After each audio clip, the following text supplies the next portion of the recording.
From the world of AV programming and control with James King, I'm Steve Greenblatt, and this is Ask the Programmer.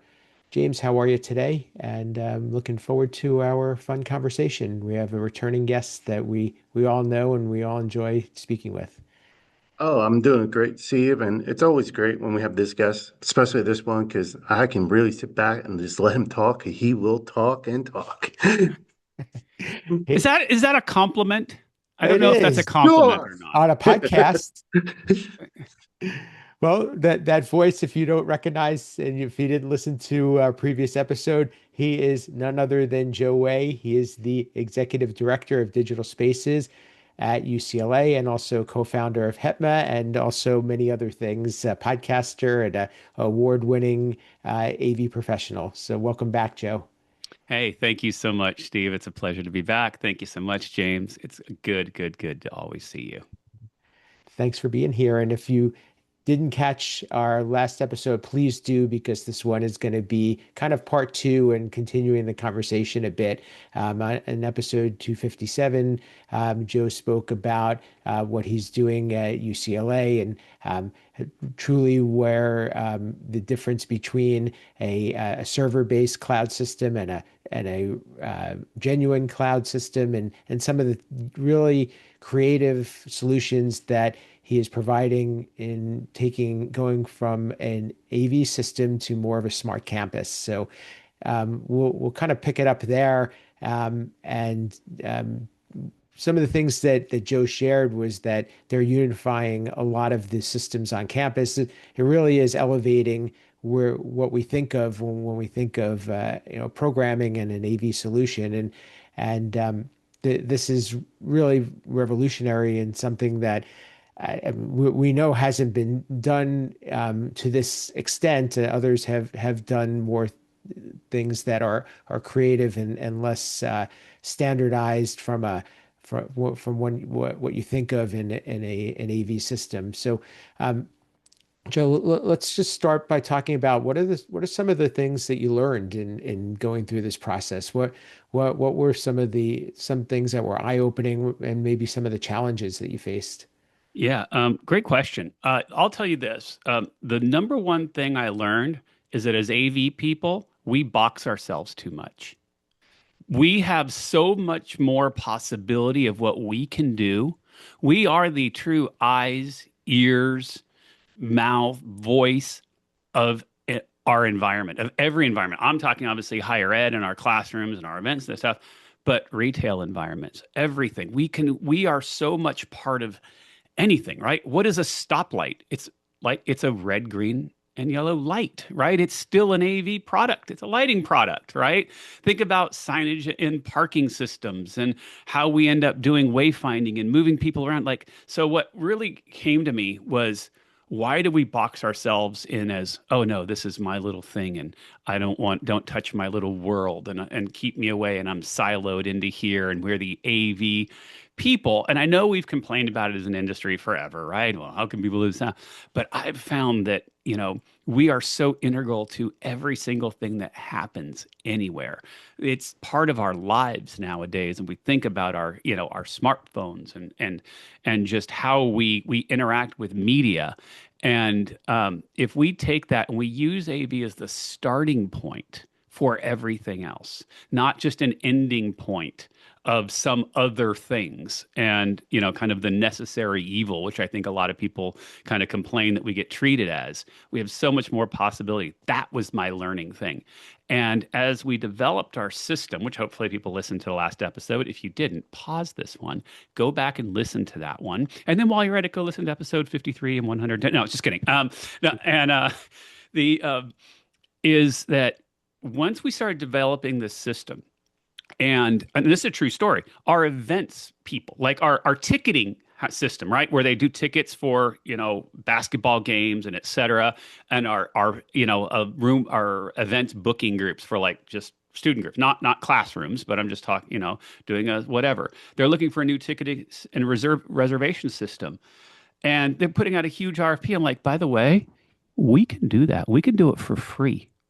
Like, literal, like, this is something we can integrate all this. Oh, and by the way, we can integrate our digital signage platform. We can home build it. And it could tie into whatever event you've got, wherever you want it. We can send like as we started doing this, we're like, look at how many systems that we can help and we can manage and really be an integral part for other departments. And that was the biggest thing. And it's like every time we discovered one, there was like, well, if we can do this, well, we can also then do this. Well, but that touches this system. Well, does that system have an API or is it, or maybe it's something that really it's already built on programming we could do. Do we even need that system? Because what is it going to talk to? Right. And then so maybe we can pull that one in. And then it's like, oh, that one touches this system. Well, why do we need that system? Maybe we just pull that one in. And it's kind of like it's just cascading and becoming bigger and bigger. And in a way that makes it all, you know, synthesized. I don't know what the right word is, but really, holistic in a way for everybody. And, it's like I created this. So I'm doing what I did last time. I'm just going to keep talking. I did, that, we started looking at as we developed this, how many systems we connected to, right? And developing this. And I kind of showed you on our little break. I brought up the little deck and I have 1, 2, 3, 4, 5, 6, 7 times 5, 35 campus systems. Oh, AV is just one of those little 35, right? And that from everything from, of course, our learning management to, like I said, event seating, digital signage, hot desking, right? Schedule your hot desk, UC, our unified communications, all BYD system, food delivery, our health and wellness systems, wayfinding, like it's crazy, class scheduling, equipment checkouts, like all of these random things that you wouldn't think are AV systems truly are. Oh, and for James, yes, two-factor authentication and cybersecurity is on the list of 35. Okay, just for your, so you know. Yep. But yeah, all right. I think I answered the question. But that was my learning thing. We are more important than we give ourselves credit for, and we need to stand up, and we can bring so much more value than we often sell ourselves to or other people recognize until we get out there. And this project really showed that. I always knew it, but it really showed it. And it's great to have an institution where I work at that really is supportive of that. We work so close with our teaching and learning center, so close with our facilities management, our CISO's office, our data lake house. All of these other groups are like, we love this. How can we do this together? And I think, going back to the previous episode, because there was so much technical debt and everyone is trying to move forward, also it came at a time where it was like everyone knew something had to happen. And if we can all do this together, we can all save money and we can all come up with a better product and we can all bring better services to our campus community, then let's do it. So understanding that, sometimes you got to go all the way to the point where you have to blow it all up in order to blow it all up and do these things. But that's kind of where, it ended up working for us. It's fantastic because I think what you're doing is a lot of what people have talked about and a lot of the ideas that have been put out there and if you're making the marketers really smile right now because a lot of people have been talking about these possibilities for a long time. Not many have been doing them. James and I had a previous episode where we talked about building control and we've talked about all the things that you can do, but it's about actually going about and taking that plunge and doing it. James, do you want to share a little bit maybe about from another perspective, there are risks involved in going down this road and certainly you have to be able to have the confidence in knowing that you can pull it out. And a lot of people, I think, tend to stick with the more routine and the more out of the box or the more proven solutions because of that. What are your thoughts? No, you don't grow staying inside your comfort zone. You have to push the limit. Putting yourself out there. I always have this saying is today they will laugh at you. Tomorrow they'll ask for your advice. That is, pushing the boundaries, trying new things. You can really sit on the sideline and nitpick everything that someone does or and not move. And then you're comfortable, but again, you're not moving, you're not growing. Or you can go out there, bumble your way through things, make mistakes, learn from them, grow. Say, hey, that didn't work. Let's pivot. Let's add this. Oh, hey, can we do this? Can we incorporate this? That's where systems grow, where we grow as humans is in the weeds and doing the work, and not saying, well, we did it this way, so we always have to do it this way. One of my favorite questions I always ask is, why are we doing it that way? And, someone will be like, we always did it. Cool. Can we change that? Like things change.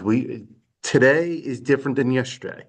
So can we learn from it? Can we improve it? Do we have to pay for that system if we can incorporate it into this already? Saving money is always big, especially higher ed. So I think you have to go out there. You got to venture out. Because if you don't, you're going to be sitting on the sideline. I definitely agree with you there, it's taking risks, knowing what you can and can't do, and being able to stretch yourself, and having the resources to be able to back that, which is, I think, where I want to go with Joe. And obviously you're the man behind the curtain, and you're the one that that has is on your name and your reputation is on the line in being able to pull this through. How do you go about knowing that you have the right team in place that can do this? Because the engineer in me says this is all great, but somebody actually has to do it. Yeah. Yeah. No, no, no, no, great point. Again, I was very blessed and I came to UCLA as part of our, reimagine IT thing where it was, we did a full reorganization of the organization, the point where, again, we knew that something had to get done. So with that, I already knew kind of where I wanted to go. I knew with my peers, I have an incredible peer group. It is also the advantage, another lesson learned. Every institution needs an AV person at the highest level of the university. I sit on the entire working group that has our, vice provost on it. It has our, two vice provosts, teaching and learning center, the upper administration, the VP for facilities management, our registrar, and myself. Five of us at the top level of the university work on this working group for what we're going to do. And so that comes with, yes, pressure to perform, but also it comes with the ability to have support, right? I'm not just speaking from, 8 levels down an org structure saying, do this, we need to do this, and hope that somebody does it. I've got the direct ear, and I have the greatest boss, two bosses, Lucy and Veronica. For Veronica, Deputy CIO, and then to Lucy, our CIO, who believe in this. Ironically, we were all on the same team at USC together too, doing the same thing. And so with that, we knew that we needed to move the university forward. It got to a point where that was part of a 5-year strategic plan that was created before we came in. And the university said, let's do it. Brought in our boss, we recruited our teams. And because we had the vision that was signed off on, I was able to hire to the vision. Right. When I was, and so I get too, one of the, how about one of the learning lessons? Could every school do this? Could every company do this? Maybe not. Right. You need to bring the right people in. Right. I was able to hire 35 people. And in doing that, I hired based on the needs of what it is. If we really can do my vision, what do I need to pull that off? What are all the roles? So I basically designed an entire org that would support being able to do it. So when the trigger got pulled, it was like, okay, this is what y'all were brought here for. Let's go do it. And then, we all spun into action, right? So that is one of the things that that made it work. And then I also have that trust. One of the things we like to do every year, my boss has us do, is what's your word of the year. And my word of the year, I cheated. It's 2 words. I'm an overachiever. So I asked for double credit. And it was let go. Right. And being in my, going back to what you said about, I'm a very public figure, right? I have the reputation. I've got all of that stuff. But it can't also just be the Joe show, right? I can set a vision and where I sit, I can get the resources for it to happen. but I want to bring people in. And I told this to my 5 direct reports. I said, by the way, I'm the head of this organization, but this is your project. I don't care what product you pick.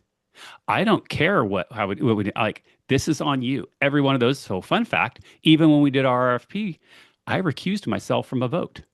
I didn't. I just worked with procurement to manage, you know, the ins and outs of the submissions. I didn't even have a vote myself because I had to say, how am I going? I got to turn this over to those people and empower them to take the vision and go do it. And I think that was actually one of the keys of success. We found that I do much better and I show my most value when I do nothing. Most people knew that all along. It just took me to, get there. But that's, and that, yeah, anyway. No, everything you're saying are great leadership conversations, and it's something that everybody has their situation where they can parallel to, but it can be nerve-wracking when you give that type of trust to others. Not to say that you don't believe in them, but they have to come through, and you may not have much influence over it. And there are going to be things that are going to happen, and some of that is going to be hope. Mm-hmm. The thing is, you get the best work from your employees when you give that clear vision and you let the experts do their job. I mean, I had a great relationship with we were student workers back at the university I was going to. We were both student workers working for IT team. He was a great visionary. I was the person who got the job done. He would be like, hey, it'd be cool if we could do this. I'm like, great.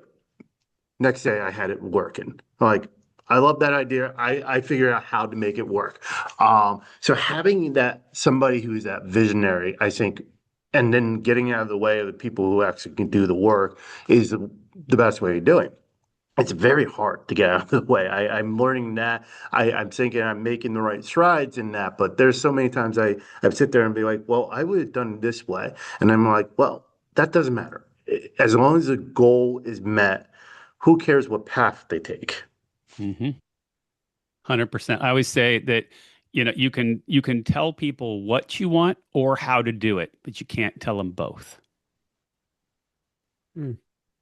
I like that one. I haven't heard that one. Very Yeah. interesting. So, as we wrap up this episode, Joe, do you have some tips you can provide for people that, because I think we've all been talking for a long time in the industry about modern programming languages, doing things that, adopting IT mindset. What are some tips that, because I think you started this off with saying, you have to look outside of the world that you've been living in. There are others you can share? Yeah. Well, this is good. My things that came to mind is yes, don't box yourself, which I kind of talked about. Trust your people around you, but also I think I'm also okay. Something for me. I have a very high tolerance for risk. Okay, I'm very the outside, right? I'm the bleeding edge person. People know that. I figure if something fails, who cares? I start again. But I know that's not normal, and I also know that's not normal for ones and zeros people, right? Because the maths for people. Math doesn't math for me. Okay, it's vision. Don't know how it gets there, but it's going to get there. So for your audience, allow yourself to be a little unpredictable, right? That's okay. Kind of just what you were like to what you were just kind of saying, James, with, your old boss set the vision, you went and do it. We were actually in a meeting the other day as kind of a team and a little uh, next group, my directs and their directs down. So the next level down. And someone brought up in another department, right? One of my little digital signage people, because I have the digital signage teams underneath and another one of my verticals under Melise.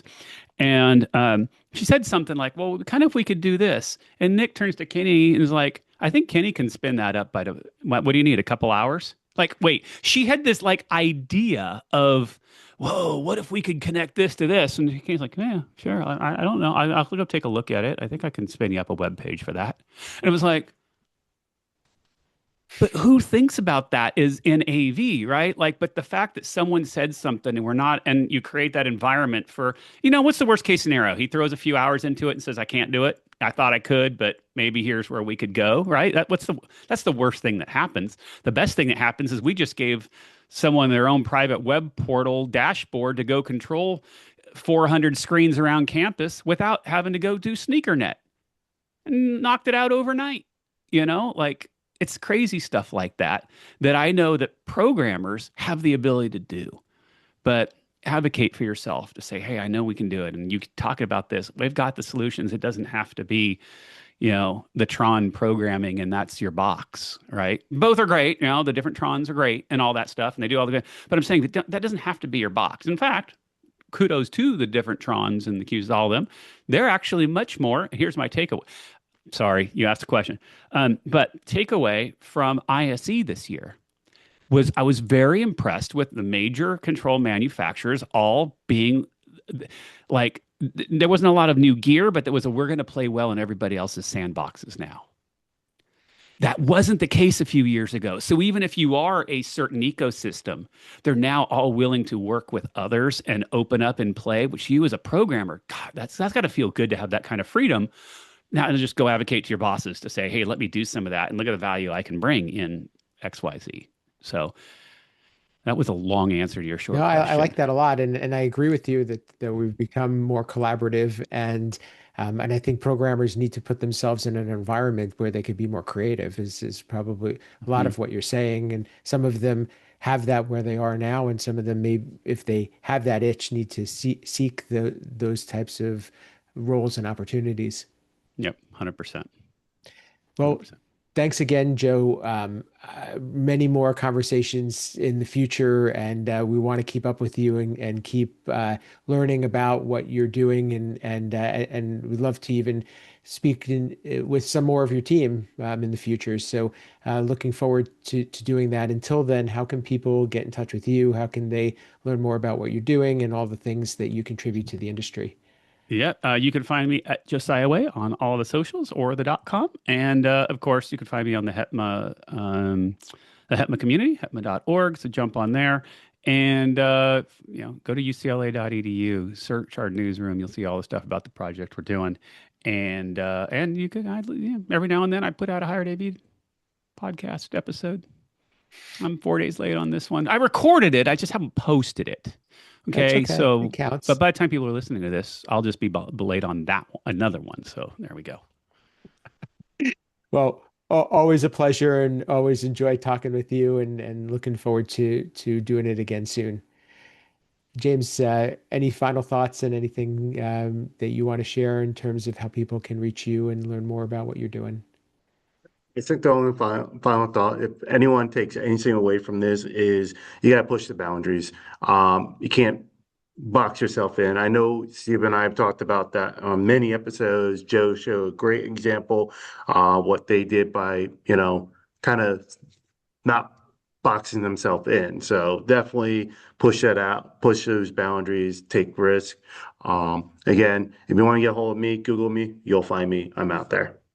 Absolutely. The thing that I'd like to add too, and both of these guys have taught me a lot, is that it's about leadership too, and it's about being able to have more qualities than just the technical side of things, and that's really what makes all the things that we do come together. So thank you both for that.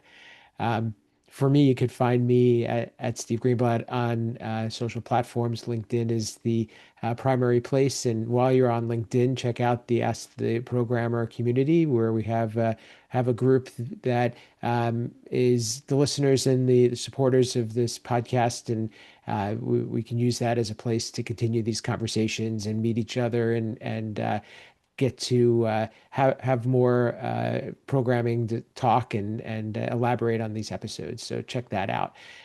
My company, Control Concepts, is a supporter of this podcast, and they provide some of the building blocks that programmers use to get their projects done, whether you're integrating a product or you're adding functionality to your system. You could find out more about that at controlconcepts.net. Our podcast is in both video and audio format. So we're on YouTube or we're in your favorite podcast player. Both places are good ways to leave a rating, review, share your favorite episode, and we'd like to hear from you. And as Joe mentioned in his last episode, it just takes a hand raise to be a guest, and just so let us know if you want to talk and you want to meet some more, or you want to have our community meet you. So reach out. We're always looking for more guest topics and questions for Ask the Programmer. So thanks to you for listening and watching. Until next time, this has been Ask the Programmer.